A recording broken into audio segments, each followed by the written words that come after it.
एक बार की बात है, एक छोटे से गांव का नाम था भूल भुलैया गांव, जो हर मानचित्र से गायब था। ये गांव इतनी गहराई में छिपा था कि इसे खोज पाना किसी के लिए भी असंभव था। लोग कहते थे कि यह गांव एक रहस्यमय शक्ति के अधीन था और समय की धारा से परे था। एक दिन चार दोस्त आरव, मीरा, सुमित और प्रिया अवकाश पर एक यात्रा की योजना बनाते हैं।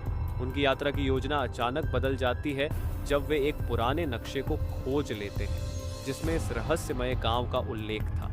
नक्शे पर दिखाए गए रास्ते पर यात्रा करने की उत्सुकता में वे एक पुराने और सूने जंगल की ओर बढ़ते हैं। जंगल में कई घंटे चलने के बाद उन्हें एक रहस्यमय धुंध से घिरा हुआ गांव दिखाई देता है। गांव में पहुंचते ही वे देख सकते हैं कि वहां के घर पुराने और खंडहर जैसी स्थिति में है। गांव का वातावरण शांत और सुनसान था, लेकिन उनकी आंखें चमकदार और विचित्र प्रतीत हो रही थी। जैसे जैसे वे गांव के भीतर गहरे जाते हैं, उन्हें वहां के निवासियों के बारे में अजीब बातें सुनने को मिलती हैं। लोग बड़े ही चुप और संकोची होते हैं। कोई भी बाहरी दुनिया से बात नहीं करता। गांव वालों की चुप्पी और अजीब व्यवहार ने दोस्तों को परेशान कर दिया। एक रात जब वे गांव के एक पुराने हवेली में ठहरे हुए थे, उन्हें अजीब सी आवाजें सुनाई देने लगी। हवेली के गलियारों में चीखें और फुसफुसाहटें गूंज रही थी। डर के मारे उन्होंने अपने कमरों में दरवाजे और खिड़कियां बंद कर ली, लेकिन आवाजें बंद नहीं हुई। उलटे वे और भी तेज हो गईं। अगले दिन एक बुजुर्ग गांव वाले ने उन्हें बताया कि इस गांव को एक अंधेरे शाप का सामना करना पड़ा है। यह शाप एक पुरानी गलती के कारण था, जब गांव वासियों ने एक शक्तिशाली आत्मा को धोखा दिया था।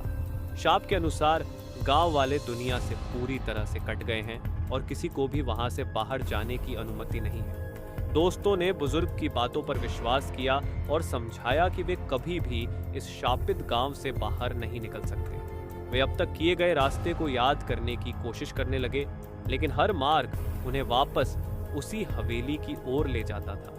आखिरकार उन्होंने गांव वासियों के साथ एक अनुष्ठान करने का निर्णय लिया, जिससे आत्मा को शांति मिले और गांव को शाप से मुक्ति मिले। अनुष्ठान के बाद गांव ने धीरे धीरे बदलाव दिखाना शुरू किया। चुप्पी टूट गई और गांव वाले अब धीरे धीरे सामान्य जीवन जीने लगे।